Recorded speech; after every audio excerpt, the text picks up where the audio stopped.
Olá pessoal, tudo bem com vocês? Começando mais um vlog de leitura aqui no canal. Hoje, Corte de Névoa e Fúria. Como eu disse pra vocês no último vídeo daqui, eu tinha acabado de finalizar Corte de Espinhos e Rosas, que já tem um vlog de leitura aqui no canal, comentando sobre ele, todas essas marcações que eu fiz.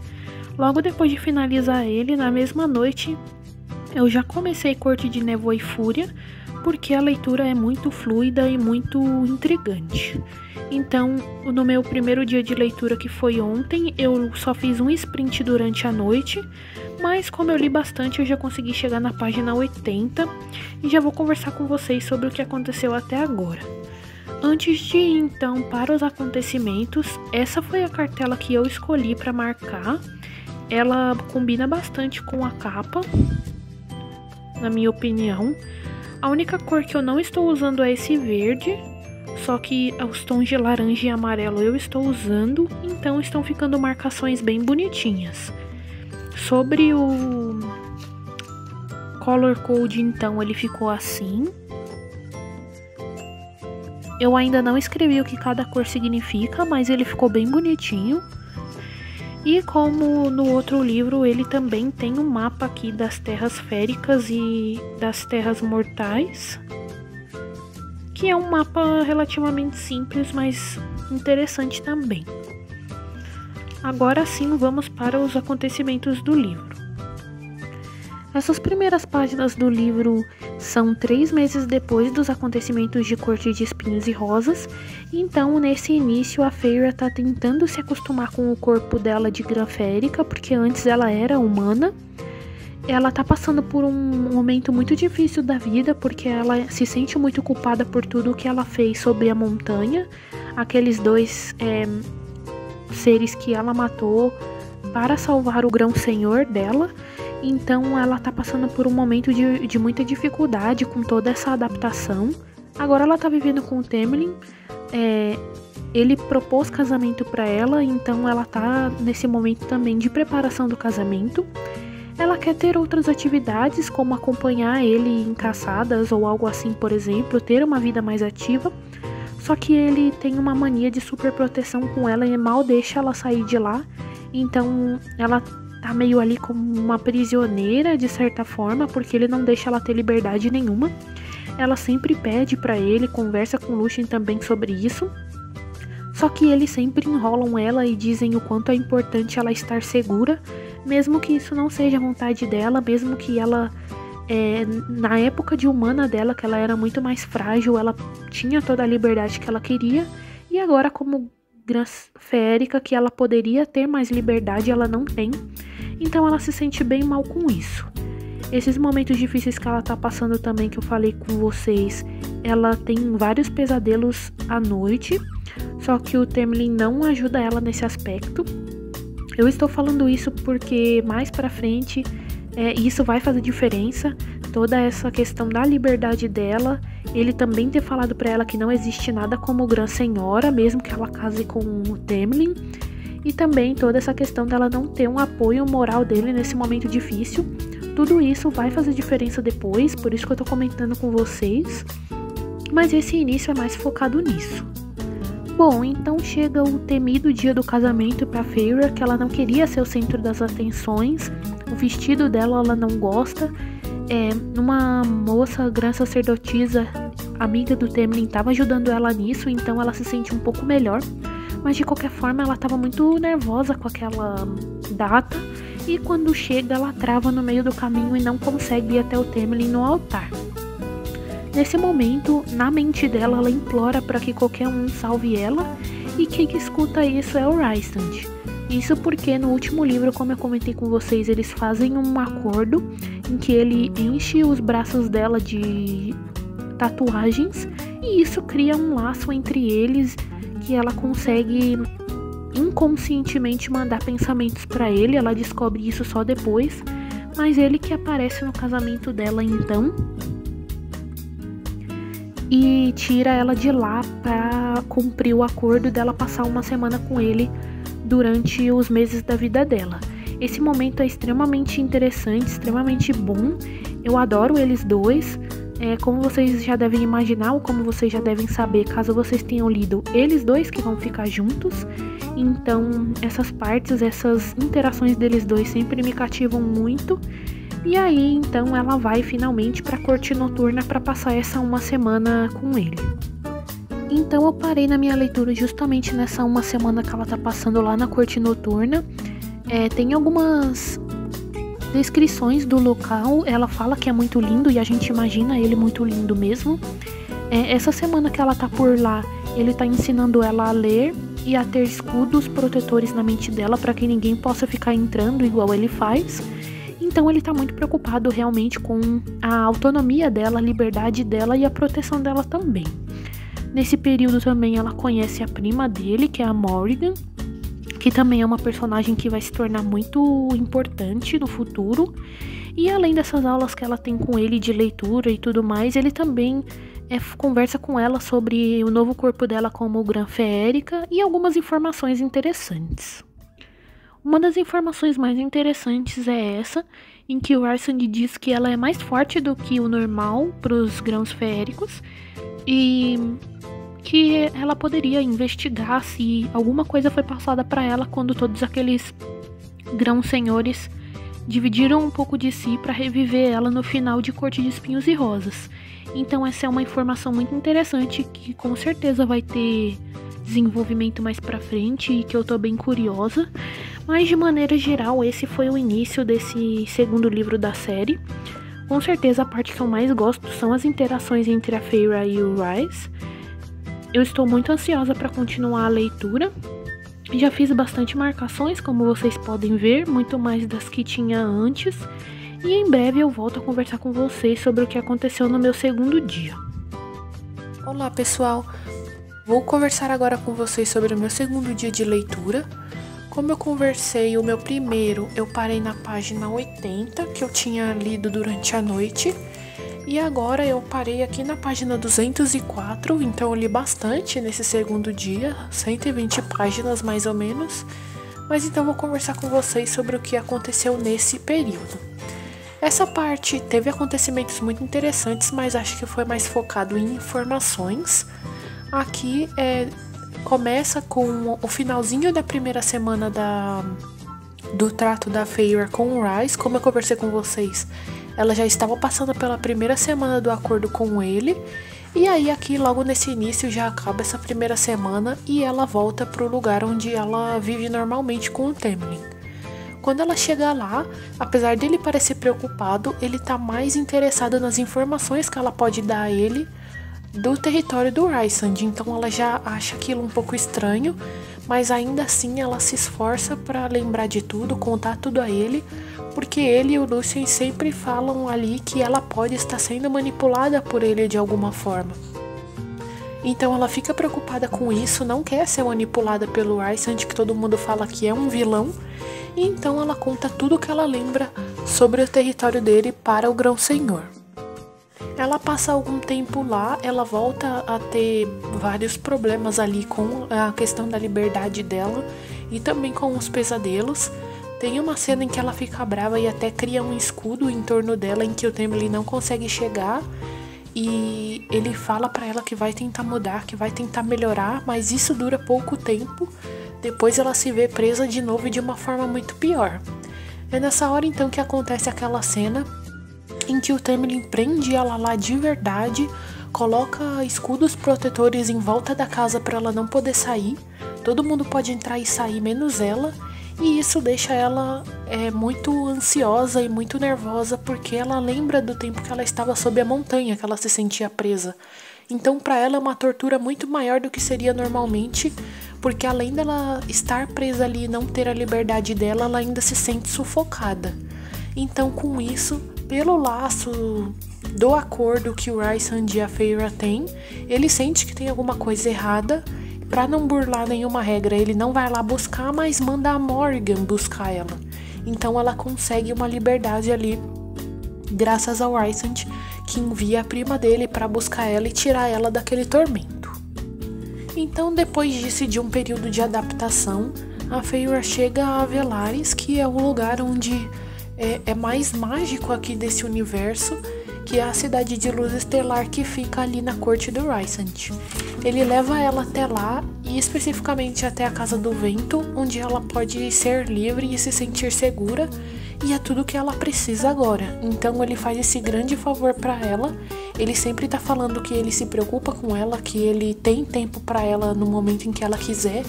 Então isso deixa nós leitores muito com o coração quentinho, e ao mesmo tempo a Feyre, que pensa muito sobre aquela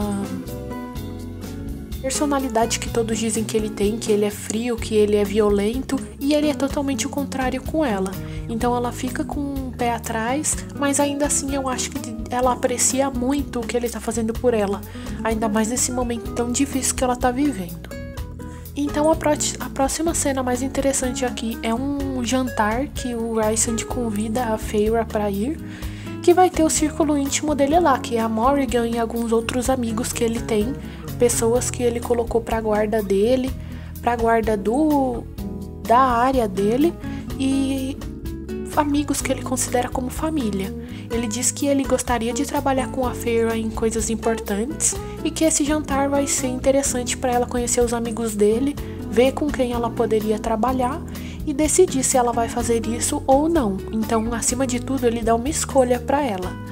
Lá ela conhece os amigos dele, esse tal círculo íntimo, que são os outros amigos que vão fazer toda a diferença na continuação desse livro e no próximo.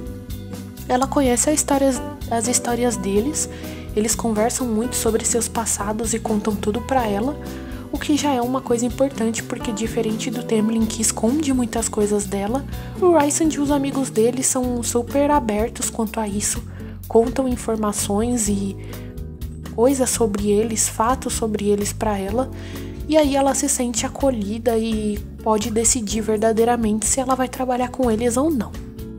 Como já era de se imaginar, ela aceita, já que todos eles são tão acolhedores com ela e ela tá afim de fazer alguma coisa pra variar. Diferente do Tamlin, que sempre proibia ela de fazer as coisas, ali ela tem essa oportunidade de ser ativa, então ela aceita. E a primeira missão deles é ir a uma prisão conversar com um cara chamado Entalhador de Ossos. Ele vai dar informações valiosas pro grupo, então o Rysand diz que ele e a Feyre vai até lá para conversar com esse cara, e é justamente nessa parte que eu parei.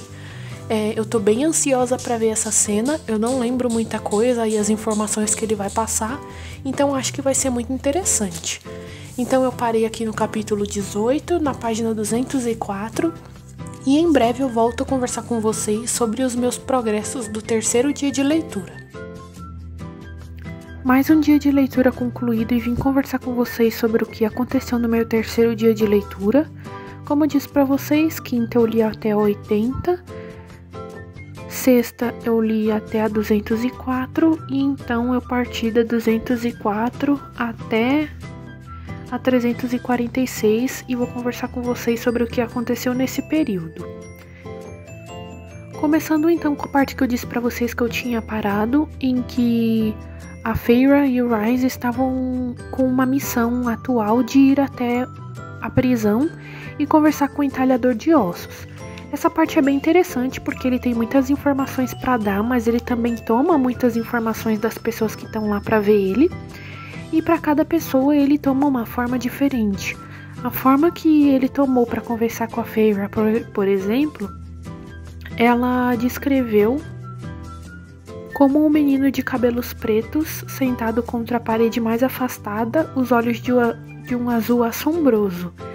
Eu marquei ali diferente do que eu normalmente marco na lateral do livro, porque eu acho que essa pode ser a imagem do filho da Feyre mais pra frente, que é uma coisa que eu não tinha prestado atenção da primeira vez que eu li. Então, esse é um dos pontos que eu mais gosto da releitura, como a gente pode prestar atenção em detalhes que antes passaram despercebidos pela gente, e eu acho que essa pode ser a imagem do filho dela que ele adotou para conversar com a Feyre. No caso do Rysand, por exemplo, ele já apareceu com outra imagem, então é muito interessante ver como o Entalhador de Ossos mostra o que pode influenciar ou mexer mais com a pessoa que ele tá querendo tirar as informações e dando as informações também. Nesse caso, então, a Feyre conta muito de como ela se sente, como foi a morte dela no final do primeiro livro da série, e ele acha tudo isso muito interessante. Em troca, ele fala sobre o caldeirão, que é o que criou todo o mundo ali, e que pode ser usado para destruir as pessoas. No primeiro livro, o vilão principal era a Amaranta, mas ela respondia ao Yberne, que é um homem que é o maior vilão nesse segundo livro. Na verdade, Yberne, pelo que eu entendi, é o território dele, não o nome dele, mas de qualquer forma eu vou me referir assim. Então, ele conta que esse caldeirão foi dividido para não cair nas mãos erradas e tiraram os 3 pés do caldeirão, dividiram em lugares diferentes, enterraram em lugares diferentes, e que esse cara então poderia estar recolhendo esses pés para reconstruir o caldeirão e fazer o que ele quiser. Um dos lugares que o pé estava escondido já foi atacado e todo mundo ficou sabendo, que é contado no começo do livro, então já dá para saber que esse realmente é o plano dele. Mas além de toda essa questão do caldeirão muito perigosa, também tem um livro específico que pode anular as coisas que o caldeirão fizer. Então, ele pode potencializar o poder do mal ou ser uma forma de acabar com ele. Então, essa parte e essas informações que o entalhador de ossos deu ao casal aqui foi super interessante e super importante para toda a missão de acabar com esse grande mal que está assolando ali a terra dos imortais e dos mortais também. Ele diz que o livro está escondido entre as rainhas mortais, metade nas rainhas mortais e metade na corte estival, e fala que foi colocado um feitiço no livro para que não fosse qualquer um que pudesse mexer com ele, e então entre as exceções das pessoas que poderiam ler ele e ativar ele, está pessoas que têm alguma relação com o caldeirão ou que de alguma forma foram feitas, e é o caso da Feyre. Então, um dos motivos do Rhys ter ensinado ela a ler é porque ele já imaginava que isso poderia acontecer, além do interesse dele na liberdade e na autonomia dela. Então, essa é mais uma parte importante, mais uma informação importante, e agora eles provavelmente vão buscar esse livro, já que o caldeirão já está com o vilão principal e provavelmente já está formado.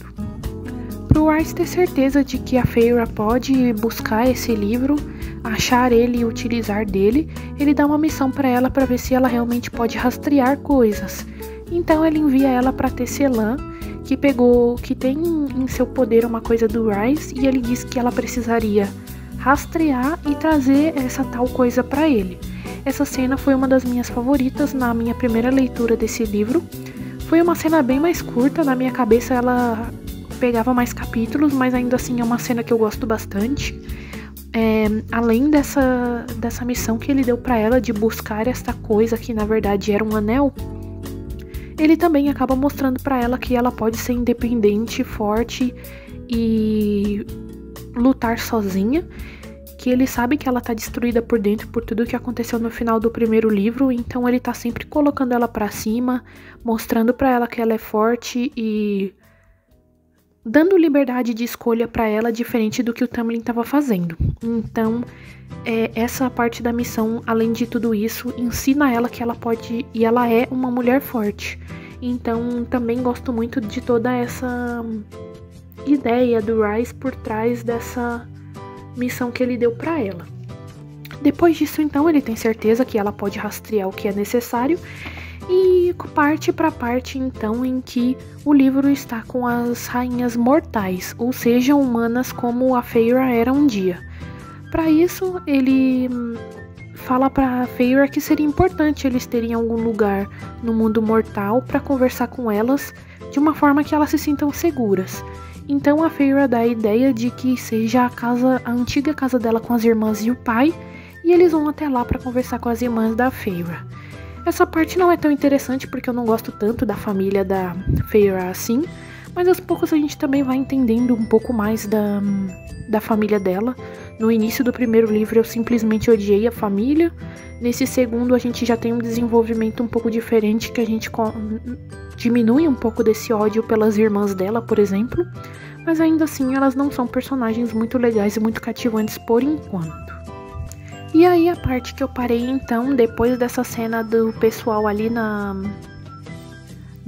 antiga casa da Feyre, vem a parte de que o pessoal, parte do círculo íntimo do Rhys e ele próprio, vai até a corte estival buscar também a outra metade do livro.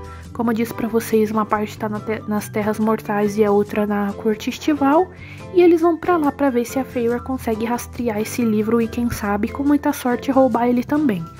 Então eu parei justamente nessa parte. Sobre acontecimentos foi isso. As informações mais interessantes são aquelas que eu contei pra vocês sobre o caldeirão e sobre o livro em si, que eles estão na busca agora.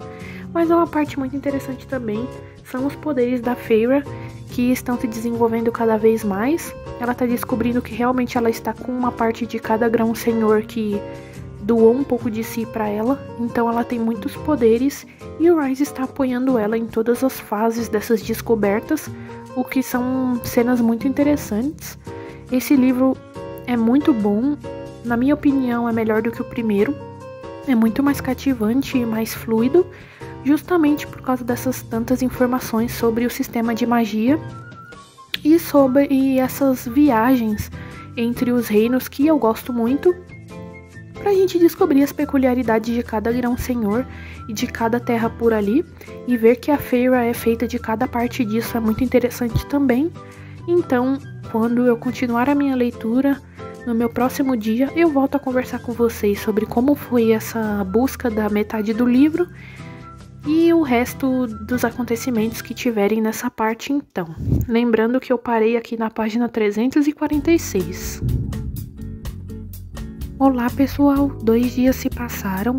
2 dias de leitura se passaram desde a última vez que eu conversei com vocês. Eu tinha parado aqui na página 346, no capítulo 34. Então eu vou conversar com vocês o que aconteceu nesses 2 dias de leitura, que eu já li bastante, e vou atualizar vocês sobre o que aconteceu por aqui. Como eu disse pra vocês, o pessoal do círculo íntimo do Rhys foi até uma nova corte em busca daquele livro que metade estava na corte e metade estava com as rainhas mortais. Então eles ainda estavam lá nesse início da minha leitura. E aí a Feyre aproveita para criar uma relação de mais confiança com o soberano de lá, que é o Tarquin. Eles fazem diversos passeios, ele leva ela para alguns lugares onde tem tesouros e ela pede para que isso aconteça para que ela justamente possa achar o livro. Ela não acha o livro por ali e então ela continua tendo que investir nessa relação com ele de amizade e de confiança, e isso acaba causando um certo ciúme no Rhys, assim como a filha desse soberano ficar com o Rhys gera um ciúme na Feyre também. E aí, depois de um tempo dessas investidas da Feyre, ela finalmente consegue achar o livro e roubar ele a um preço um pouco alto, porque o Tarquin acaba destruindo, na verdade a Feyre destrói aquela relação de confiança que eles dois tinham. Ele até envia alguns rubis de sangue que mostram que eles agora são inimigos daquele povo. E a Feyre se sente culpada por isso, porque ela viu o quanto ele era bom, o quanto ele cuidava do povo dele, o quanto ele poderia ser um amigo para ela. E nisso também, ela também se sente culpada porque a relação de confiança que eles construíram, apesar de boa parte ser genuína, uma parte foi implantada pelo poder da Feyre, porque ela herdou o poder do Rhys de poder entrar na cabeça dos outros e fazer os sentimentos deles, e ela utiliza disso em um dia, e ela se sente culpada por isso, mas ela pensa o quanto aquilo vai beneficiar todos, inclusive aquele povo e aquele soberano. E apesar da culpa, não é uma culpa tão forte que ela sente. Uma coisa muito interessante nesse período em que eu não conversei com vocês, aconteceram muitas coisas relacionadas ao poder da Feyre. Ela conseguiu evoluir muito quanto a isso e quanto às suas habilidades físicas também. Ela tá treinando tanto com o Rhys quanto com o Cassian.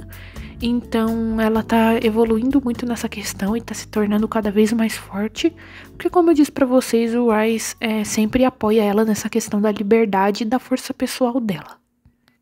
Bom, depois desse período, então, que eles ficam naquela corte e roubam o livro, eles abrem o livro e veem que ele está escrito em uma outra língua que só a Emery pode ler. E agora, nesse período todo, ela está estudando essa nova língua e diz que vai traduzir de um modo melhor quando as duas partes já estiverem nas mãos deles. Então ela aparece aqui, vez ou outra, só para dizer os avanços dos estudos dela, que ela tá tentando dominar essa língua novamente, já que ela é um ser de outro mundo e ela tem essa habilidade, e aí ela tá fazendo isso pelo pessoal, até porque o livro pode conter uma forma de liberar ela do corpo atual dela, porque esse não é o corpo verdadeiro. Então também tem esse lado bom de estarem com o livro, além de conseguirem anular algumas coisas que o Caldeirão pode fazer, como eu já conversei com vocês. Depois disso, já que eles conseguiram pegar a primeira parte do livro, eles finalmente têm uma reunião com aquelas rainhas que tem a segunda parte, e eles conversam sobre elas, sobre tudo o que está acontecendo e sobre o quão seria importante eles terem essas duas partes do livro.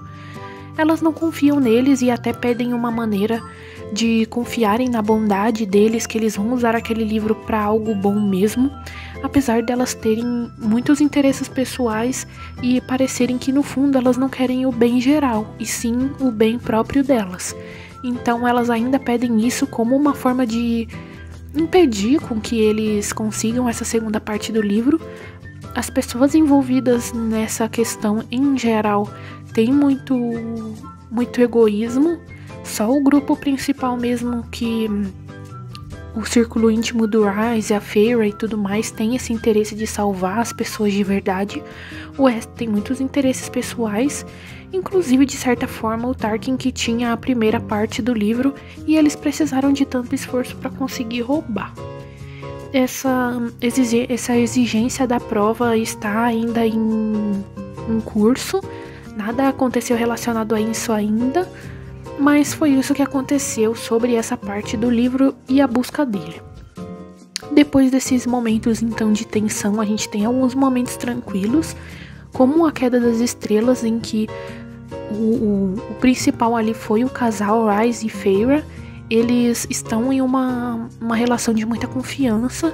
Mais pra frente então acontecem algumas coisas que levam eles a ter mais confiança um no outro ainda. Eu já vou chegar lá, mas essa parte é bem legal da Queda das Estrelas, é um momento muito bonito entre os dois. São nessas páginas aqui mais ou menos de 460 por aí que acontece essa Queda das Estrelas, que eu disse pra vocês que é uma cena tão bonita e é uma das minhas cenas favoritas do livro. Inclusive isso se intensificou nessa segunda leitura, porque o casal é muito bonito, a construção da relação deles é muito bonita e eu gosto muito.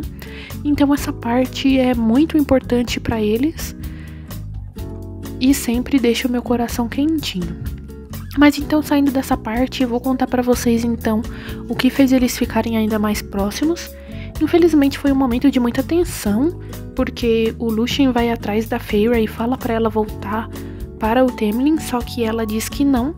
E aí, um pouquinho depois disso, eles estão voando juntos quando o Ryze é atacado, não justamente pelo grupo do Temlin, mas por outro grupo, e a Feyre precisa acabar com todos eles, salvar o Ryze, procurar um Suriel pra falar pra ela como ela poderia salvar a vida dele, porque ele estava à beira da morte, e aí nessa ela descobre que eles são parceiros. Apesar desse momento ela ficar bem brava com ele, brigar com ele e fugir dele, ela passa um tempo sozinha pensando em tudo isso, e chega à conclusão de que ela tem orgulho de ser parceira do Ryze, apesar de ele ter escondido isso dela e de certa forma ter magoado ela. Mas depois ela dá tempo pra ele explicar tudo, o porquê dele ter feito aquilo, com a ajuda da Mor também, que conversa com ela sobre isso. E aí esse é o momento então que leva eles a verem que eles são parceiros e aceitar esse laço de um modo mais claro e objetivo. Essa parte foi a que eu parei agora. Eles tinham acabado de aceitar o laço da parceria. Essa parte também é muito interessante.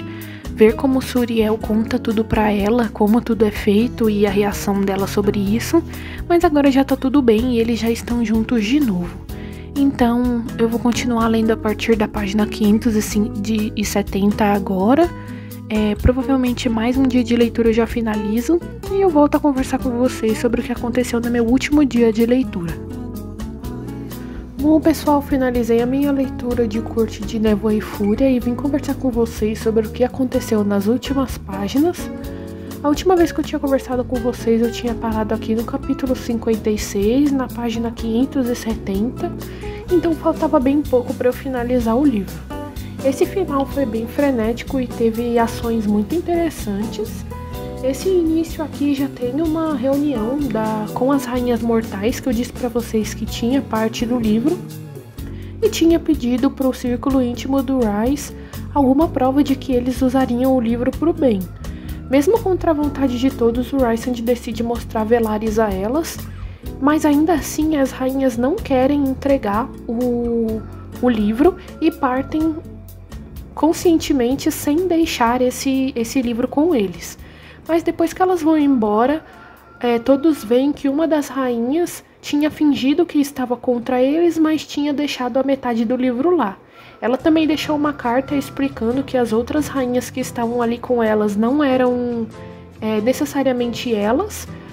Uma das rainhas disseram que estava até doente, mas ela não estava. Então aí já fica um mistério de que as rainhas não estavam sendo justas com eles e não estavam sendo sinceras.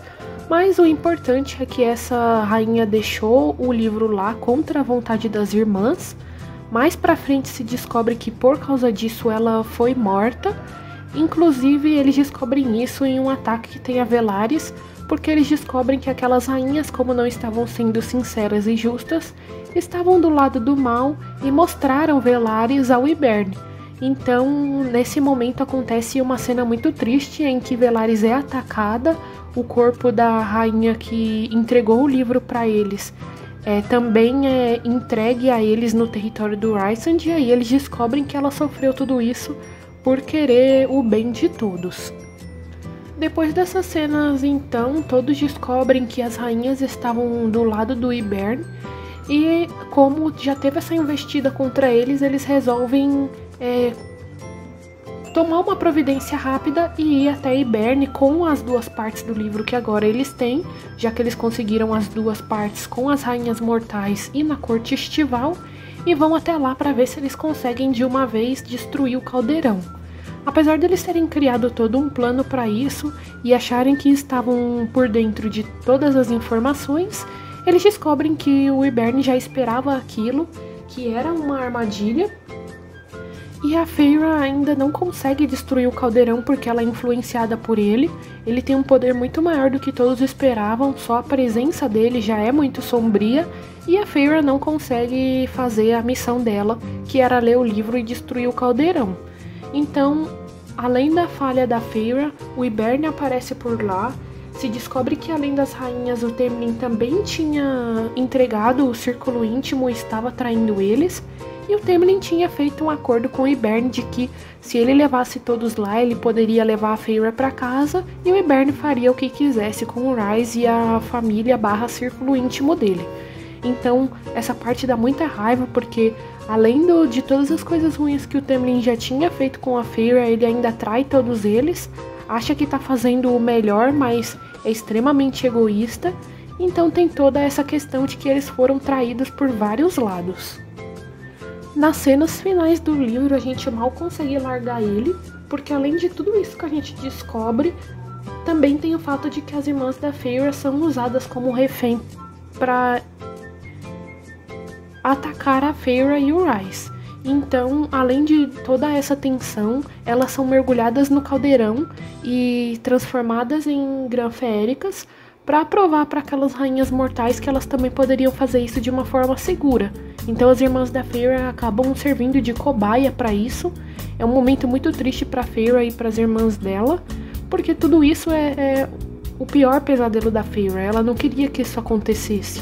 Ela foi transformada em férica justamente para não morrer, e as irmãs dela foram forçadas a isso, estavam conscientes, então é um momento bem triste. E assim que a Elain sai do caldeirão que ela tinha sido transformada, que é a irmã do meio, o Lucien descobre que ela é justamente a parceira dele. Então também é uma informação extremamente interessante aqui nesse final e deixa todo mundo de boca aberta. E aí, como todas essas tragédias aconteceram, a Feyre tem uma grande ideia ali no momento. E aí, para finalizar o livro com chave de ouro, a Feyre finge que ela estava sendo controlada pelo Rhys mentalmente e finge pro Temlin que gostaria de voltar com ele. Ela até fala pro Hibern quebrar o laço de parceria entre ela e o Rhys, que ela não queria aquilo de jeito nenhum. Ela age muito bem nesse sentido. O Círculo Íntimo entende o que ela tá fazendo para salvar todo o povo. Todos eles estão fazendo grandes sacrifícios para isso. Então, no fundo, eles entendem o que ela tá fazendo. E aí, tanto ela quanto o Rhys fingem que esse laço de parceria foi rompido, mesmo sabendo que isso era impossível, e na verdade o Hibern destruiu o laço deles do acordo que eles tinham feito de passar uma semana juntos durante todos os meses da vida da Feyre. Então tudo isso ajuda muito nessa parte final. Ele destrói esse laço em específico achando que é o laço da parceria. Ele é enganado, o Temlin é enganado e ela continua fingindo que ela está com o Temlin agora, que ela não quer mais saber do Rhys nem da corte noturna. Então, além disso tudo salvar eles daquele momento de tensão, ela ainda pode viver com o Temlin e descobrir mais sobre os planos de Hibern por lá. Porque o Temlin e eles são aliados, então ela vivendo na corte primaveril, ela pode pegar essas informações e passar para o Rhysand com o laço de parceria deles. Então esse foi o final desse livro. O próximo livro, então, ela vai estar vivendo com o Temlin na corte primaveril como se ela estivesse querendo estar lá. E também nesse final se descobre que a Feyre é a nova Grã Senhora da corte noturna, o que intensifica mais esse sacrifício que ela fez por todo o povo, fingindo que ela estava sendo controlada pelo Rhys e agora está com o Temlin. Então esse final foi extremamente frenético, já estou muito ansiosa para pegar o próximo. Essas foram as minhas marcações finais de Corte de Névoa e Fúria. E em breve eu já vou postar o vlog de leitura do terceiro livro. Não pretendo ler ele ainda esse mês, mas no mês que vem sem falta. Então não se esqueçam de se inscrever no canal, curtir o vídeo para eu saber que vocês gostaram, comentar suas opiniões sobre esse livro e os outros da série, e até breve!